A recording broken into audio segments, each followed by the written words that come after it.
Hey, we are live. Hello, welcome to Community Manager Live. I'm David Dewald, Community Manager at Sienna.com. I don't know why I put the .com on there, but I did. Each week, we'll bring community professionals together to discuss a topic suggested by our audience. If you would like to chat along with us, you can do so on youtube.com, Facebook, or Twitch, and we'll be able to pull your questions into the chat and display them on stream so that we can talk about them. Comments are welcome as well. If you prefer to just watch or listen, you can do so on Twitter or on LinkedIn. You can find all of those links at the top of the page on thecommunitymanager.com. Oh, that was pretty good. I think I read that pretty good. We'll give you a thumbs up on it, David. And of course, it's now just the five of us, and David's completely Hi guys, I'm back. Growing pains. Thank you, everybody.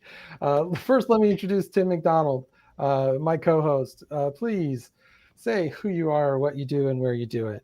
Oh, great to be back with you again. I know I took last week off just with a lot of stuff going on personally, but I'm Tim McDonald. I am the head of community at homeroom.club, and I will say that because we're not a .com. And before that, I was the director of community at Huffington Post and started my community manager hangouts at this very same time and day every Friday. So it's so great to be back in the seat and doing it with you, David, and having all these amazing guests come in. So I will pass it back to you to let everybody introduce themselves. It's absolutely an homage to the Community Manager Hangouts. Absolutely. So there's no confusion. We ripping you off, Bo. So first over to PJ. Please say hello. Awesome. Absolutely. Hello, everybody. My name is PJ Zayak. I am the Community Operations Manager, and I'm a colleague of Tim's over at Homeroom. You can find us, like he said, at homeroom.club or on Twitter at homeroom_club. I've been in the community space for about 2 years, and I kind of fell into it, but started in community safety, a lot of moderation and governance stuff, and it's kind of been my passion house at Homeroom as well to develop our programs in the moderation space. So super excited to be here. Thank you so much for having me. Kevin. Yes, hey. Currently, I'm open for opportunities, but I formerly was at CNN with Patrick. As some of you may know, I did contract community work at Duolingo. And a very, very long time ago, I actually had a few months in community moderation at Huffington Post. Oh, full circle. Very good. And Patrick O'Keefe, who I must say was very instrumental in helping me get our little cohort here together. Hey y'all, my name is Patrick O'Keefe. I've been managing and moderating community since '98. Started in '98, did it for about a decade before I put out a book called Managing Online Forums. That book helped me to open some doors where I could build community programs and handbooks for organizations like FedEx and CNN and Forbes and so on. Built membership programs for Forbes, helped a lot of companies and organizations from the outside. Most recently was at CNN where Kevin and I and a team of others built a live Q&A product called Interview Club, which at launch was the only UGC on a CNN hosted platform. I host the podcast Community Signal, and yeah, happy to be here. Marjorie? Hello, everyone. I'm Marjorie Anderson. I am the Director of Community at Product School and also the founder of Community by Association, which was an organization that I founded to assist organizations such as associations and nonprofits and social impact who are looking to build community programs. I have been a community professional for 9 years and really enjoyed this work. I fell into it as well, but if you asked me today, could I imagine doing anything else? The answer would be absolutely not. So really glad to be here today. Yeah, a lot of people have fallen into the community management career type thing. You know, some of us, like Patrick and I started my first community in 1998 as well. And, you know, sure you did. There wasn't a title. I did. You know, I just pick a year and no, I'm just kidding. Sorry. No, it was December of 1998. I know exactly. I could actually tell you the date if I look back on my calendar. Anyway, we fell into it. I mean, I called myself a community liaison in 1998 because there wasn't manager. It wasn't corporatized yet. All right, let's get us kicked off. Today's topic is moderation and governance. The panel is way more smarter about it than I am. I'm going to rely on them to kind of drive and me too. So we are really learning here along with everybody else. So the questions will appear above our heads on the scroll bar, just to keep it in focus, that kind of thing. It's really to remind me what question we're on, because I will lose track and take us on a sidebar. But our first one is first question up, and anybody can jump in with an answer, is how would you define moderation, and how would you define governance, and why are they important? Gave it about 15 seconds for anyone else to jump in. I'll go ahead and kick it off. Moderation and governance. One thing that we get confused a lot is that a lot of people try to lump them together, make them one thing when they are really separate. Moderation is the work that's put in to kind of read content from a community that's coming in either in the form of engagement or comments, quote tweets, even if you're looking at platforms like Twitter, things that are building on your community's space, and reviewing that to make sure that they're within your community's guidelines and, everything's above board. No one's taking your platform and running with it, right? Governance is, and kind of more of a developing term, but in our eyes, at least at Homeroom, and where I've kind of started to slot a few things in, is kind of the totem pole of who's in charge of what, who can take what actions, who's allowed to do, bans from the community, who's allowed to do timeouts, who can manage technical solutions, so on and so forth, who's in charge of enforcing what within your community. Moderation is important, obviously, because if you are running a community, you're either an organization or you're a one-man show, and you need to, make sure that everything's in line with what your values are. And those people that come in and do that work, whether that's a combination of automated solutions and real humans, or whether it's one or the other, whatever's doing that work is keeping everything above board for you. And governance is important so that nobody's stepping on each other's toes. I could tell stories for hours about mini mods and people that come in and think that they can, overstep the people who are above them on that totem pole. But making sure that you have those clear boundaries in place for your community, for their operations, to make the space safe and welcoming for everybody.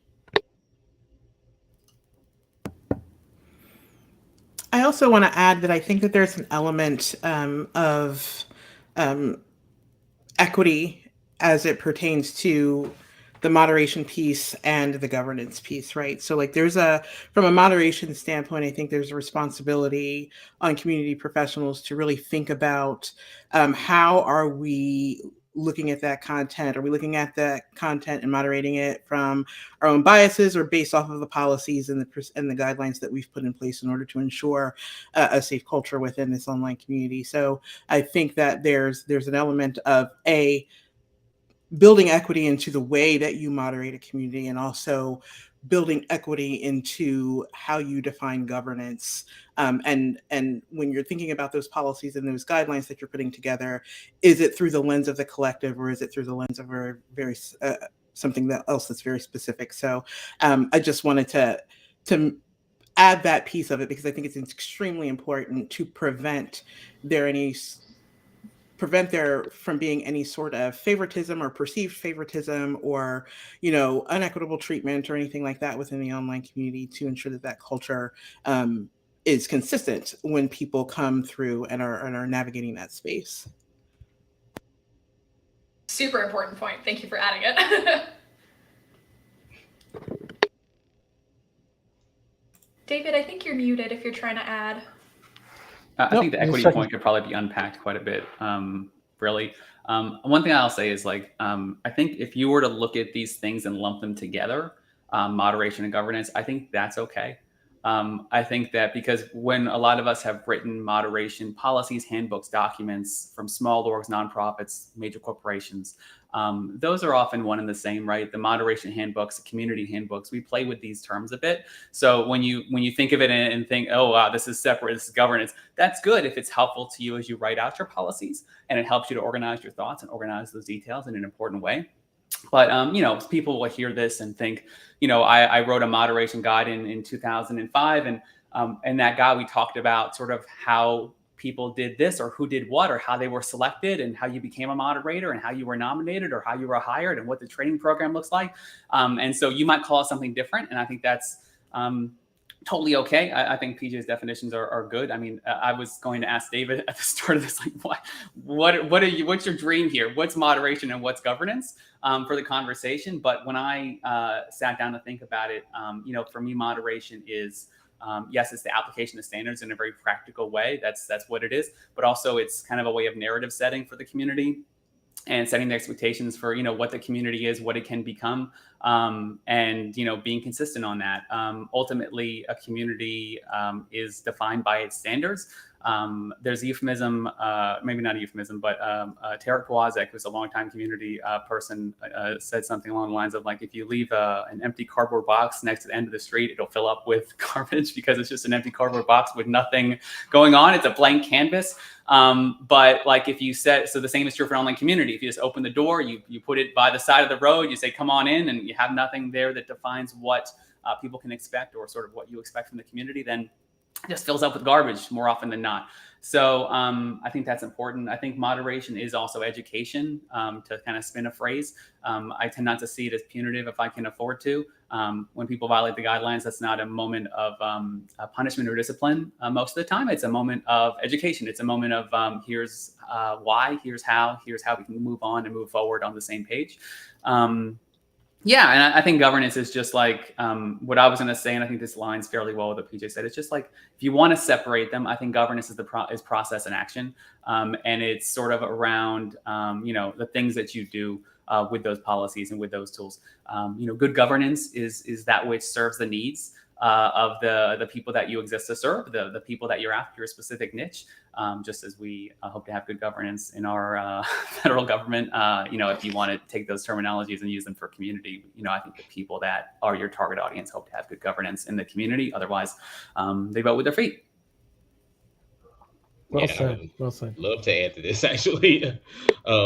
Moderation wise, we think of the hands-on of these guidelines, and we have, I like to use the idea of, we always hear free speech. It's mentioned a whole lot nowadays in the political climate. But the idea is that, on a platform, we have these rules that you have to abide by, or else you will inevitably get banned. And that is actually important because you don't want for the community to go by the wayside, so to speak. You don't want anarchy to rule. And Patrick brought up a good point, is that it's an educational experience. I've been a community member way before I was a community moderator or in community management, and I have been banned, and those have been learning experiences that allow me to grow from there. So I like to take it this way. If you have a user that violates a guideline, and in your warnings, how can I say? Let's say that you motivate them to actually change their behavior. You'll see a problematic user change into a user that's a power user. I've seen it time and time again. But governance, mostly I like to think of it as an umbrella. You have your policies, you have your guidelines, you have your chain of responsibility. Moderators, senior moderators, community managers. There are certain people that have certain skills that, let's say, okay, that's their particular set of skills. They can do that better than anyone else. How are we taking advantage of that as a community to not only help them grow, but also to benefit the community itself? No, I agree with that. I think some of the best moderators I've ever onboarded are people that have been in the community that have said that I suck at moderation. And I basically put them right in my seat and say, fine, if you can do better, have at it. And just them learning, everything that goes on with moderation will often swing them around to understanding why you do things and the way that you do things. And they often learn that what they see as heavy moderation is actually pretty hands off for the most part, because, there's a lot of edge cases. But yeah, I totally agree that, setting rules, setting guidelines, enforcing them, very important. And then, you just got to do it. All right. So the next question I have, and this is probably not phrased in a great way, so I apologize for that. But in governance, Is there a difference between safety and security? You know, that kind of thing. I'm asking because I don't know. I feel like Tim has already heard my entire rant on this. Yes, they are very different. And it's kind of new to start separating them, I think. In a lot of ways, community safety has always been something that people have cared about. It's not something that we're saying, oh, well, we're separating out safety and security because there's pieces of this that people have never cared about. That's not true. But when it comes down to security versus safety, security often pertains to the actual data level security of your community members. A big platform right now is Discord, and Discord has a horrible problem with scams, hacks, bots, people sending phishing links, people setting up accounts to mass DM users of big servers, and especially the Web3 and crypto spaces are seeing that very, very heavily right now. And security goes into the tools that you can implement and the ways that you can educate your community members to protect them against that kind of attack that's coming at them. Whereas I like to view community safety a little bit more as to what Marjorie was saying earlier with equity in moderation and making sure that the most vulnerable members of your community who could be at risk from malicious community members for violent and even, malice that comes from person to person instead of from, you're coming to your data or your wallets or, anything like that, your accounts themselves. But coming at people, your trans community members, your people of color in your community. I'm an advocate for access and accessibility or disabled members of your community, people who have been yelling from the rooftops for a long time of this is how you can keep us safe. And for a lot of cases of people not being heard, community safety goes into listening to those people and implementing structures and things that you need to implement in order to keep them safe, especially in large spaces. Excuse me. Yeah, and I think that even safety, like I have nothing to add to security. Like I 100% agree with, what you're saying about security. But I think that even from a safety perspective, it's even as simple as, if I belong to a community of practice and I want to talk about a problem that I'm having with my boss, how do you ensure that my boss is not going to see that post and fire me, right? Am I able to post anonymously, right? Like those are the types of things that help cultivate a feeling of safety within those spaces so that people can freely have conversations without, feeling like they're going to have some sort of retaliation against them, or they're going to get fired from their job, or they're going to get outed at their job, to your point, PJ, or something like that. So, yes, it's those big things, but it's also, things like, I really just need to vent about something and I don't want it to get back to my boss, my family, or what have you.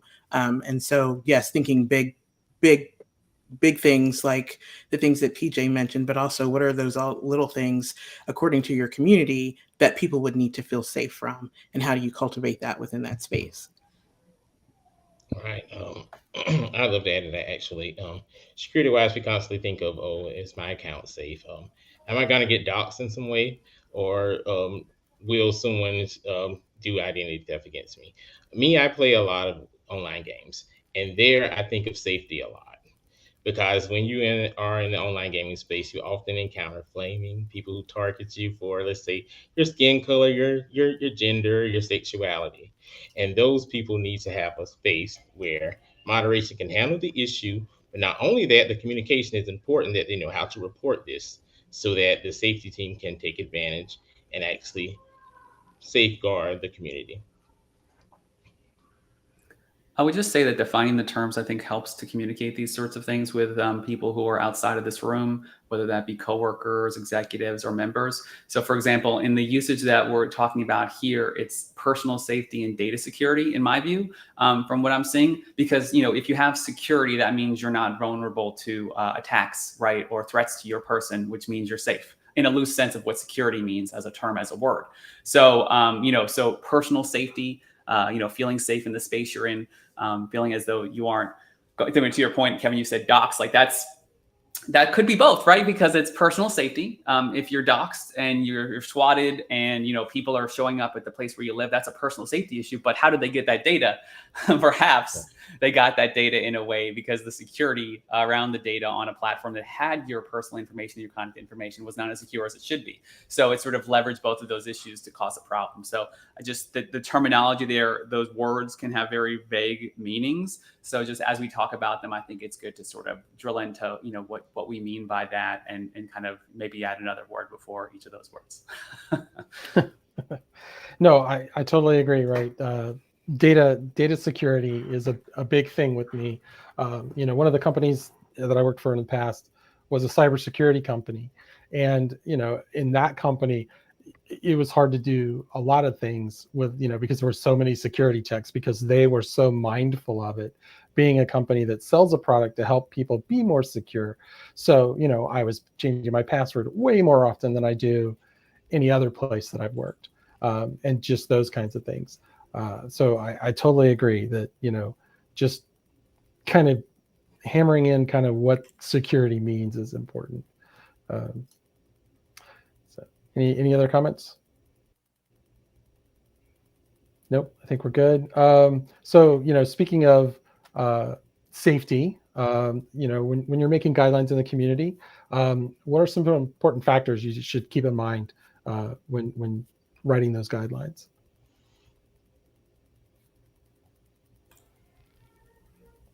Patrick, I know you've got a playbook. I can start it off. I was going to say, you've written playbooks on this. Sure, so. But we all have. Yeah. I think that when I approach kind of community guidelines in the U.S., it's important to remember that, we have Section 230.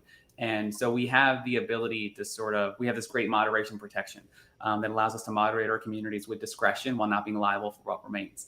And so just in a sense of a policy perspective, what that means is that you have your terms of use, which are sort of the legalese drafted by lawyers around web usage and usage of your app or usage of your tool or usage of your product or whatever. And then you have sort of a separate document that is a code of conduct, community guidelines, whatever it is, because legally we can moderate however we see fit in the US, with a few exceptions, federal crime being one of them, and there's a few exceptions to 230. So, that document you write is for members to read and consume. It's not a document that is meant to be, again, legalese. So you can write it in a real kind of human voice, talk through the standards of the community, what they mean, and define them a bit. I see it as an aspirational doc. I see it as a document that talks about sort of where we want to be as a community. I see it as a living document. It's not set in stone. It's not forever. Standards can change over time. They should change in a meaningful way, but you shouldn't be afraid to update those standards over time to address new challenges or to maybe remove something that's no longer an issue or maybe wasn't an issue in the way that you thought it would be. I would say don't be too short. I'm not a fan of short guidelines. I'm not a fan of things like don't be a jerk. Means nothing to anyone. Has no application standard. You can't do anything with it. It sounds good to some people. It means nothing. So there's a point to some definition there to talking about like, what does that mean? Don't be a jerk. Well, it means, no personal attacks. It means don't misgender people. It means whatever, like you define it, you write it down. And then you apply those standards. And I think as you define them, be careful not to paint yourself into corners. There's a point of being too specific. You never want to talk about something to the point where this is the only way we'll apply a standard. You have to give moderators some leeway to apply the standard in good faith and to be consistent on their end. So that's how I kind of approach community guideline documents and documents of that nature. Yeah, just to chime in, I totally agree with being overly specific and painting yourself, because there's rules lawyers out there who will say, but the rules don't say this, or the rule says this, and they'll try and work around what you've defined. So there has to be some flexibility, some ambiguity, so that it's not hyper specific.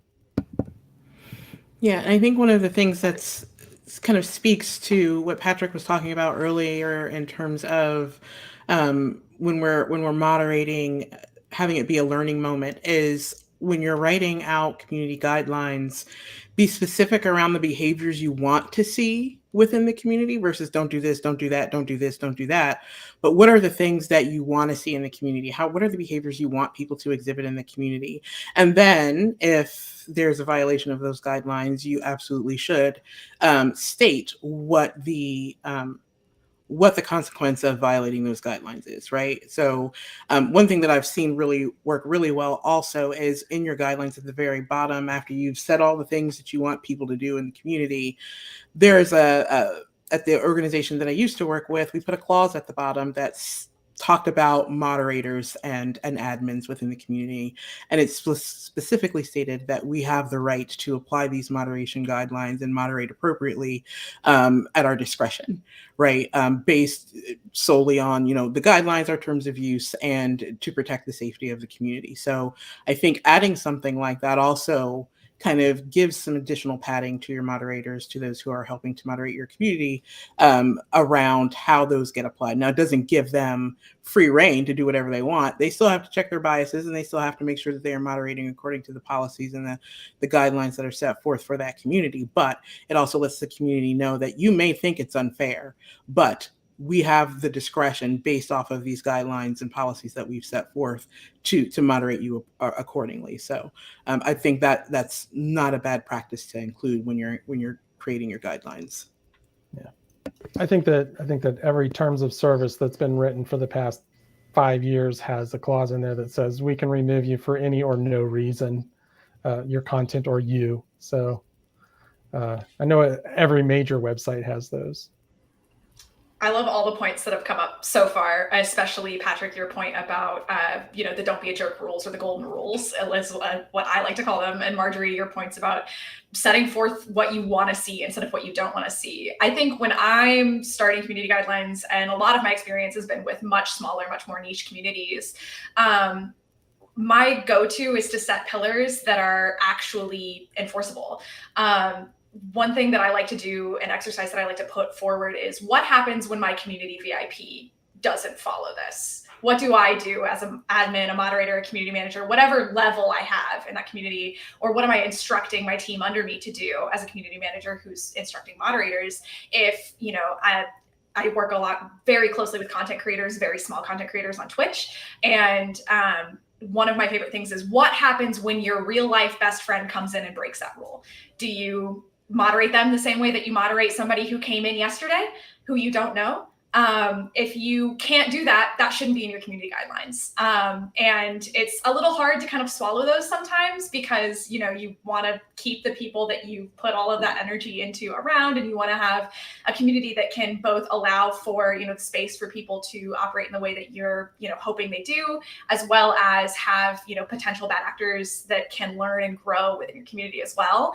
But I definitely always start with what happens when somebody breaks the rules? What happens when the lowest person that I don't know anything about, they're just a random community member that, care about every single one of them. However, I don't know them very well, versus somebody I know super well. And if I can't give them the same answer in the same scenario, I don't put that guideline in, or I modify that guideline to be something that I can moderate equitably between those people. The other thing that I think is important for community guidelines is to just really strongly examine both, the behaviors that you're looking to, see in the community, as Marjorie said, but also what your values are. So if you're a one-man show, what your values are. If you're an organization, what are your corporate values or your organizational values, your philanthropic views, those types of things. And those are the pillars that I tend to start to build on, because you can always add smaller, minor things later. And Patrick's 100% correct. And this should be a living, breathing document.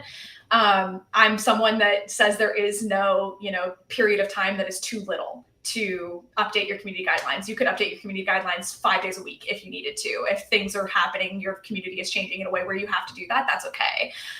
So I think everything that has been said here is amazing. And I just wanted to add that quick VIP exercise in, because that's really my bread and butter in terms of figuring out what is the core pillars that we can put forth for community guidelines. I think the VIP question is a very smart question. It sort of reminds me of Twitter's public interest exemption. Twitter, not a community by my estimation, communications platform people build communities on, perhaps, if you want, I don't know, maybe I'm splitting hairs, but if you have a policy and the president is able to be exempt from it, then I don't know, do you have a policy? I don't necessarily think you do. And ultimately, in the communities I've managed, I hold the people who are established members to I would say, as strict, if not stricter standard as the new person. And to the point where and this is the beauty of why I recommend people start their own communities at some point in their career, like just a community you host and operate where you can say things that you actually want to say, because it's kind of interesting to have those conversations where I've literally said to a member, I've said, hey, you've been here for 7 years. You have 3,000 posts. New members look to you as an example. You can't do this stuff. Like, you just can't. It's not a good thing. So you need to figure it out. That's not the way I say it, of course. But the point is, you've got to be better than this. And that's the role you have here as an established member. So go back to Twitter, you say he can do this. That means other people should be able to do it. And when they do it, they have the standard applied to them. It's weird. It's not fair. And every day that you allow him to do it, your platform becomes more like him. So, yeah, that's a great question. I've heard that phrase in a lot of different ways, but like asking if you would apply it to a VIP or to a powerful person is a great way to sort of define that argument. I was going to say, I've been in the community space for 15 years, and last month I heard that from PJ, and it just like, I fell off my chair because it was like such great insight and so true. And I don't think most people think of that, you know, and it is so important. And I love the analogy you brought up, Patrick, of Twitter, because it is, and it's like, it's really changed everything, and people don't know what is good and what's bad. And it just reminds me that, like, you know, what they're doing is basically, even though it's truly not a community, is basically like letting people create their own guidelines and their own interpretation of what is right and what is wrong. And that's just a disaster. One thing that we've examined a lot in terms of like how to instruct on building community guidelines too, because it is so different per community. Each community is going to have a different set of guidelines and pillars than every other one, is that bad actors will take a gap in your quote unquote rule book, even if they think it's a boring rule book, even if nobody's reading it. The bad actors will look at that, and, you know, we talked a little bit about rules lawyers earlier. We'll take that gap and just go to the races. And anytime you try to call them, they'll say, well, this was not what you wrote in your guidelines. And you have to kind of, it's a CYA policy. If you're unfamiliar with what CYA stands for, it's cover your ass. And truly, that's what it is. It's making sure that you can protect yourself in, you know, the biggest and the smallest of situations. Totally.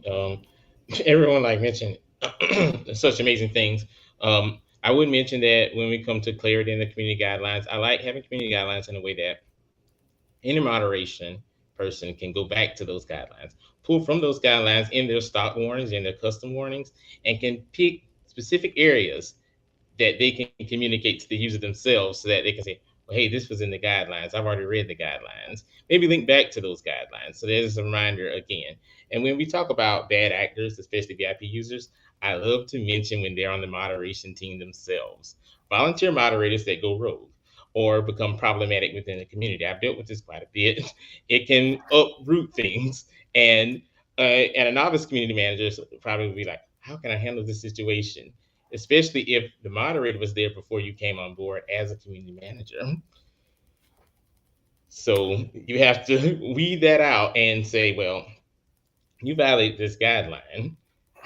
And from there, you have to make sure that you have a certain protocol in place. Did this person lose their moderation abilities? Are they temporarily suspended from the moderation abilities in addition to a warning or ban? Those things I feel are all wrapped into one. I think that when you have a moderator go rogue, I feel like there's been a communication issue. Like, they've managed to grab enough power to where they feel like it's safe to do what they want to do. So I feel like there's a gap there of something that I missed along the way that made them feel comfortable enough to step out quite like that. That's nice of you to say, but sometimes they just stink, David. That's true.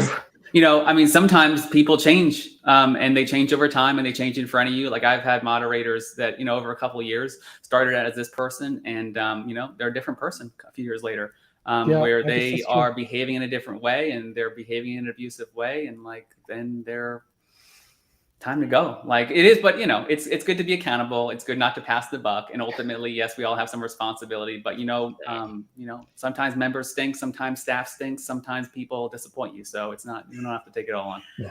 Right. Without getting us too far on the you have to screen your moderators tangent, there are people who will deceive you too and say that they are some type of way and then come in and behave completely differently. And you kind of have to be ready to roll with the punches when they come up and address things, in the moment at any moment, because it could happen at any time. Yeah, that's also where I say that it's important to have hands-on community engagement with your moderators. I like thinking of them as a mini community within your larger community. You engage with those, and I've been in the unique situation where community management was not hands-on with the moderation team. It allows for those moderators that have been there long enough to say, "Well, hey, I'm in a leadership position." And I've heard the term "I have a seat at the table," where they act as if they were a community admin themselves. And so coming in as the person who is the engagement staff directly with those moderators that just come in fresh, you have to make sure that you handle that accordingly and not only establish trust with those moderators that are doing well, but also remind people that, hey, this is a community, this is the structure, and it goes all the way back to governance. These are the pockets that you're in. Very good. And speaking of, I've had people come into the community and just say that, I actually, like I said, suck at moderation.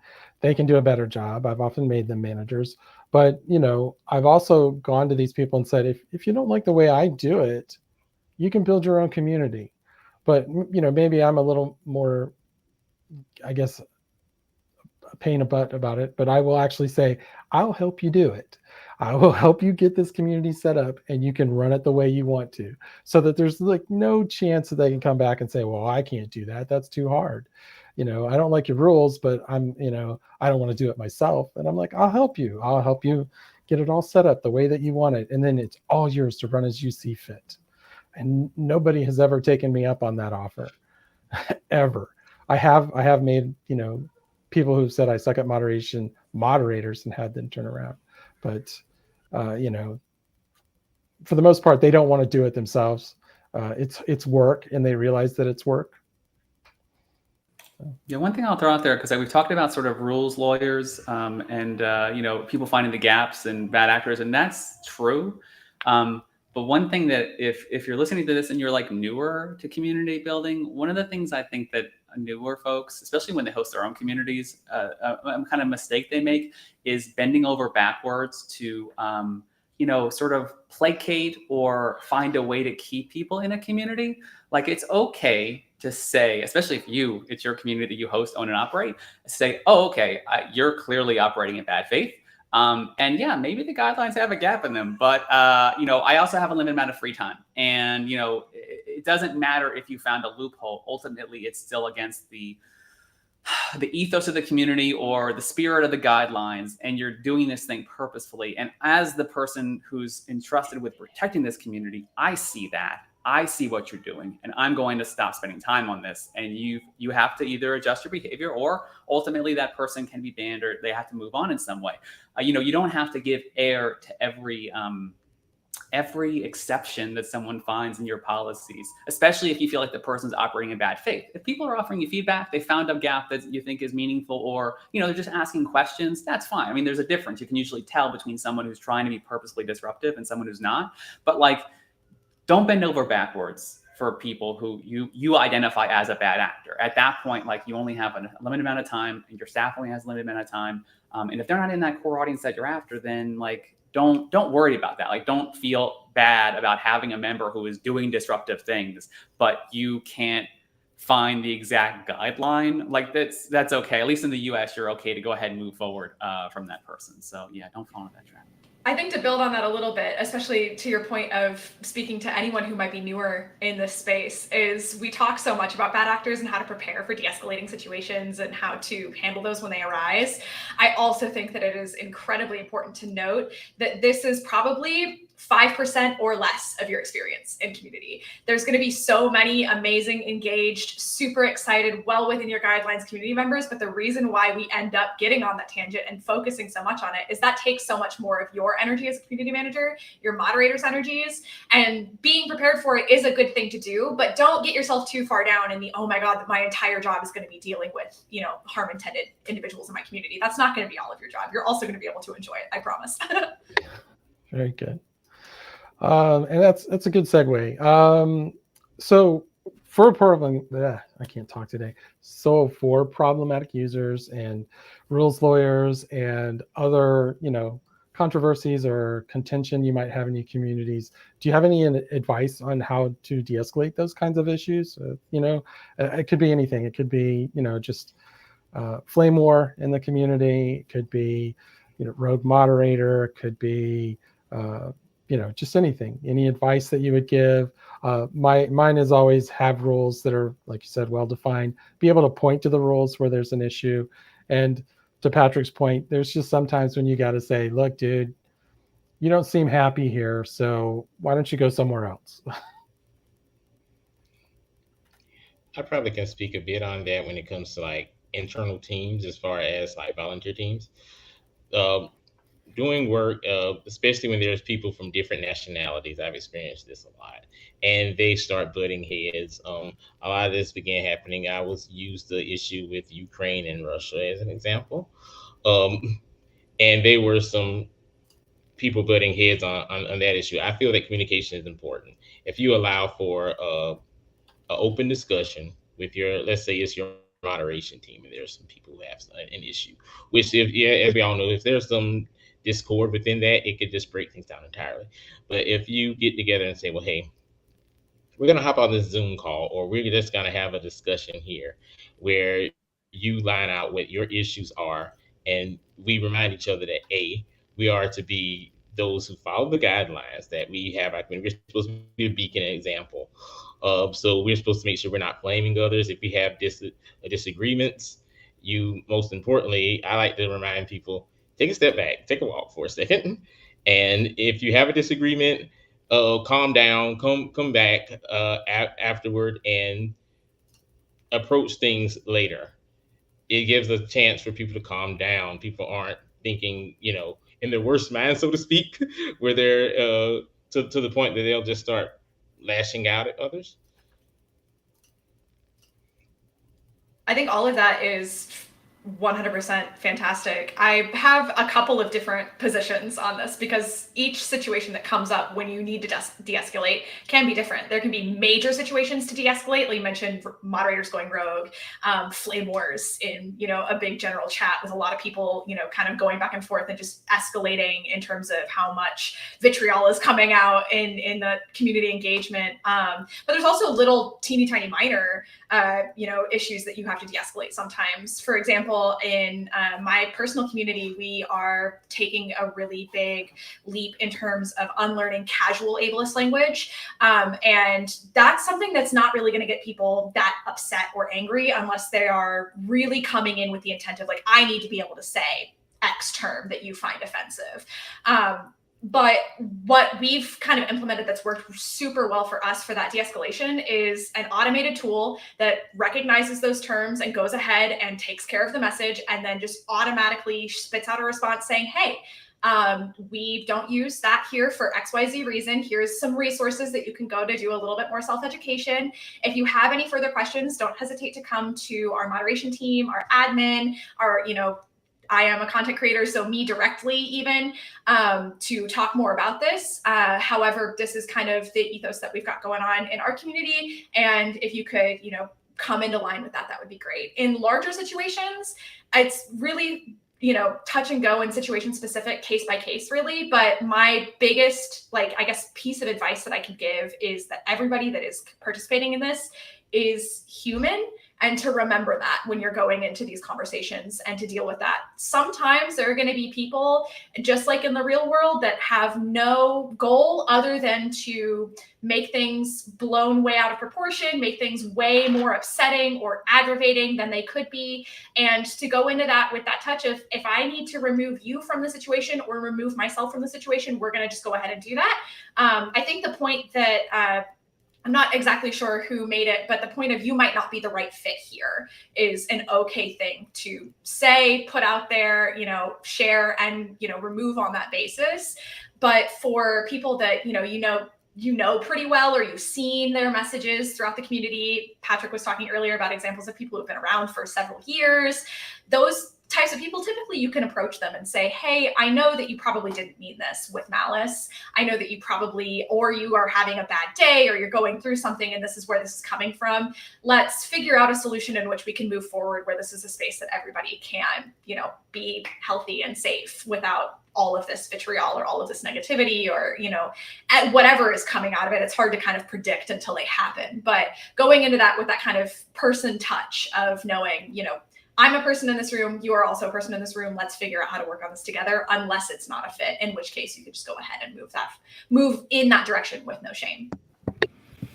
Yeah, and I think just to add to that point that you're making, PJ, I think that there's also something to be said for acknowledging that something is happening with that person, right? So if there's somebody within your community who happens to be a volunteer mod, or they're a normal community member, but all of a sudden their behavior changes, there is something underrated about reaching out to them one-on-one and being like, let's have a discussion, let's talk.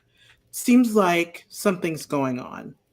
Can you tell me about are you comfortable telling me about what's happening, right? I think that's part of building relationships in community that we sometimes miss because we're focused on correcting behavior.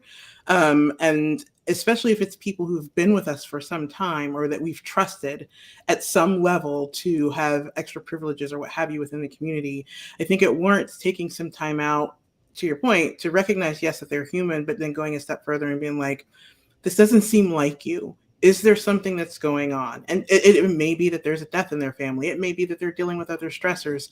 Who knows? Yes, correct that behavior. Talk about how that behavior needs to be corrected, but then also acknowledge that, you know what, there might be something more going on than just you having a bad day. How can we be supportive from a community standpoint so that you feel like you're supported and you still feel like you have a home here? Now, if they're just being a jerk and going off on the rails and doing their own thing, that's a different approach. But if it's people who you don't normally typically see that sort of behavior from, I think that it's really important that where we can, we take some time out to understand not only what is behind that behavior, but then how can we support them so that they can continue to be a productive member of the community if they choose to do so, or offer them, if you need to step away for a while, we'll be here when you get back, right? Like, I think that goes a long way outside of just enforcing user guidelines and asking them to correct their behavior. I'm a fan of doing things kind of manually, hand to hand, holding one-to-one, sort of for as long as you can, and as much as you can, to the point where I really dislike like 3 strikes policies. Like, I really, really dislike them when it comes to applying standards, because they don't work. Like, they don't work well. Every guideline violation isn't the same. Every reaction to a violation isn't the same. A member who's trying is different from a member who's not, but it's still 1 strike. Like, I don't like that stuff. But I will say, sort of, as you scale up, as you have larger communities or platforms, I think there are a couple of things that you can look at. And I think we talked about a big one for me, which is just moderation being education. If you sort of bake into your notifications the right tone, there's multiple right tones, but the right tone and the right sort of message behind that, in that here is what the real issue is. Here is what you should do moving forward. Here's the problem. You talk about those things in an educational way, in a kind and respectful way. I think you de-escalate some of that hostility. There will always be people who respond to moderation messages with hostility, and many of them. But I think that if you write those messages in such a way, they can actually be effective in helping people to behave in a different way, but also help to kind of curb the escalation before it happens. And I think there's a reality that we serve communities of people, not individuals, right? And that can be confusing for folks starting out. Is like, a community is made up of individuals. Yes, a community of 1,000 individuals is 1,000 individuals in a community, but we're serving sort of the overall goals and the ambitions of the audience that we're there to cater to, not necessarily every single person who comes into the community or runs across it. So if you have an issue that really involves 2 people in a community of 1,000, and they're going back and forth and they're distracting from meaningful conversations, there is, I think, a case where I've had this conversation with people where I basically told them, you 2 can't do this anymore. Like, you can't talk about this issue together here. maybe you can talk about it somewhere else. But if this is spilling over into multiple conversations and it's just you two going back and forth, like other people aren't that interested in it. And this community exists to serve a larger amount of people. And it's not, you know, it's not your personal site. It's not your personal blog. It's not a Twitter profile. I don't say it that way, but that's the reality, is that, you know, we're building something here for this group of people, not necessarily you two folks who want to argue over the same topic across multiple conversations. And then, yeah, I mean, ultimately policies have to matter, right? I mean, I apply them compassionately, and, you know, I think understanding where people are coming from is important, especially noticing, I think with experienced members and members who have contributed something of value, I think, I wouldn't say we owe it to them, but I think we have certainly a motivation, you know, verging on a duty to maybe reach out to them, as Marjorie said, and figure out what's the issue and what's going on and see if we can solve it, or if they just need time, or if they just need some compassion. Because ultimately we want to retain members, and we want to retain the valuable members who have really given to the community. And we want to give them some leeway if we can do it without being inconsistent with other members and creating weird standards, right? We want to be flexible. We want to understand people. But yeah, I mean, if they get to that point where they are, the point for me is always when you're violating guidelines and it appears you just don't care.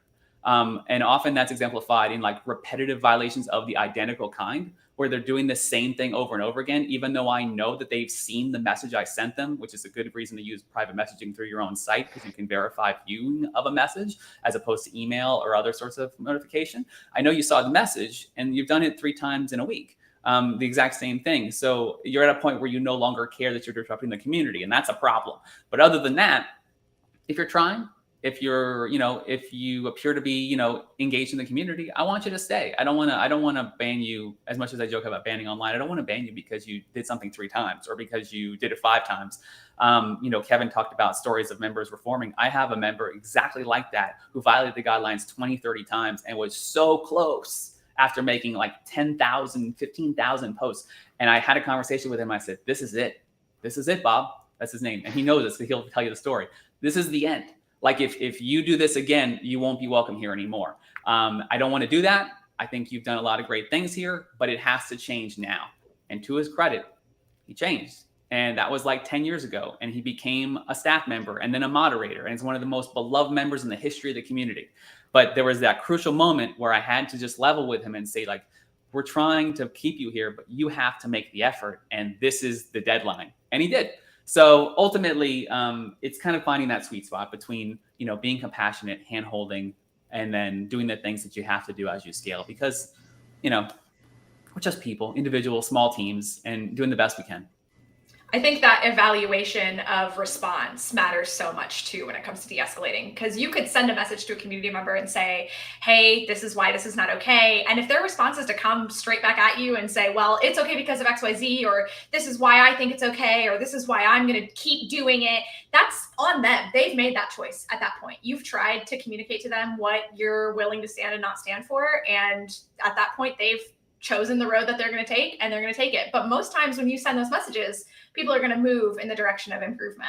And I think that thinking about that in terms of like giving that, you know, not necessarily final ultimatum in a lot of cases, but in some cases a final ultimatum, and seeing what that response is before you make a final decision on, you know, what action to take based off of whatever happened is so important.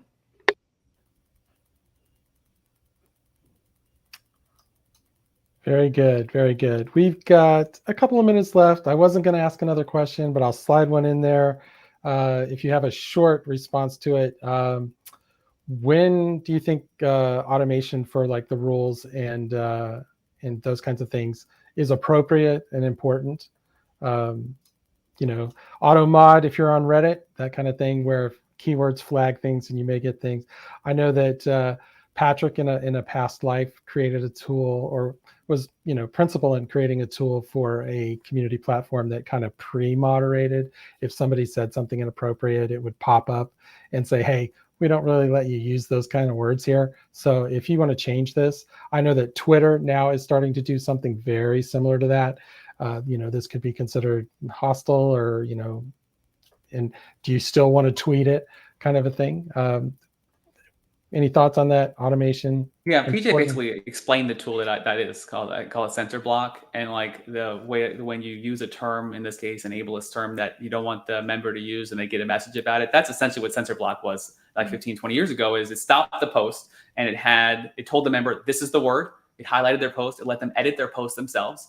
And then they removed it and they could post. And frankly, it's very base level automation. It's no ML AI, but it worked. Everyone loved it because members don't want to have their posts removed. They'd rather edit their own posts and never talk to a moderator. Moderators loved it because our removals for profanity went down like 99.9% overnight. We only had to deal with the occasional person sort of circumventing it or using some sort of other version of the same word.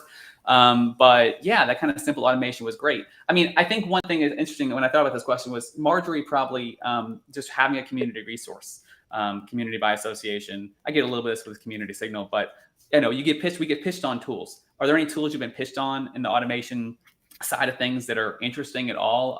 Anything worthwhile? Anything caught your attention? Not from my end. Everybody's wanting to pitch their community platform to me, but not from a moderation standpoint. So one of the things, though, that I do talk about when I'm talking with these vendors, though, is that, how are you using automation to help moderate communities? And I think one of the best things that I've seen outside of the tool that you're talking about is being able to catch spam and kind of filter it in such a way that it looks like it's posted to the person who posted it, but on the back end, like no one else sees it. And on the back end, the moderator has the opportunity to go in and review it. Sometimes it's something that needs to be released. Sometimes it's something that needs to be addressed. But those types of things really help. I'm more of a hands-on person when it comes to moderation because I think that there are certain things that automation can catch, but there are certain things that really need a human eye and discernment in order to be able to appropriately catch those things. So that's kind of where I stand on, but I haven't seen any cool tools that do that just yet. Very good. Well, I think we're pretty much wrapping it up here. It's been a great hour. Thank you, everybody, for joining. Tim, if you would like to speak first and let everybody know where they can connect with you and where they can learn more from you if they so desire. Yeah. Well, I was just going to throw in to that last question really quick. When I was at HuffPost, but we had a budget of almost $1 million for our moderation. We had a tool that was machine learning, and it was really good.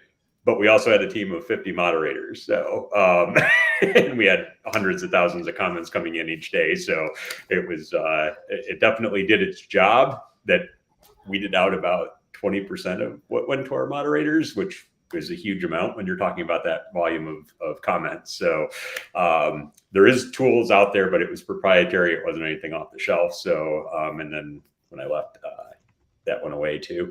But I am Tim, and you can connect with me on Twitter is probably the easiest, which is at TA McDonald, which is in my name there. And you can find us over at homeroom.club. PJ? Absolutely. Like Tim said, the homeroom team can be found at homeroom.club or homeroom_club on Twitter.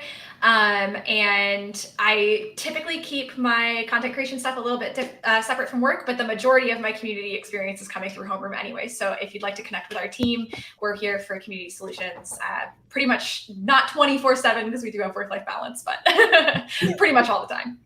All right. I'm going to jump to Marjorie. I know she's got to leave soon. Hey everyone, you can usually find me and all my weird community musings on Twitter. My Twitter handle is at Marjorie A. It's MarjorieAYYEE. That's probably the best place to find me. And Jeff Rowe wanted me to say hi to you, Marjorie. Hi, Jeff.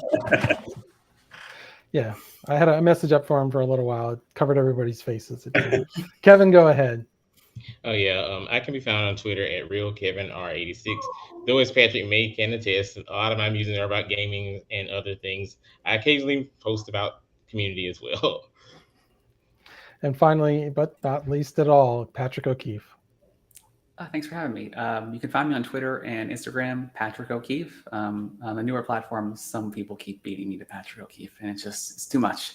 And I also host Community Signal, which is a podcast for online community pros released every 2 weeks. It's communitysignal.com. All right. I want to thank our guests for joining us today, and thank you to our audience for chiming in, and Jeff for putting his comment out there for us today. I hate doing this part, but if you enjoyed this, please like, subscribe, follow, etc. on the platform of your choice. Hey, it'd be great if you did it on YouTube. It'd be nice to get a customized name, but I understand if you don't want to. If you would like to be a guest on an upcoming episode or have a topic you would like us to cover, please head over to thecommunitymanager.com, hit the About Us page, and hit the Contact Us page. Again, thank you to our guests, and thank you for tuning in. I'm David Dewald, community manager at Siena.com, and you can find me just about everywhere as @historian, on Twitter, on LinkedIn, on Facebook. It's a thing, and I'm sorry. Take care, everybody.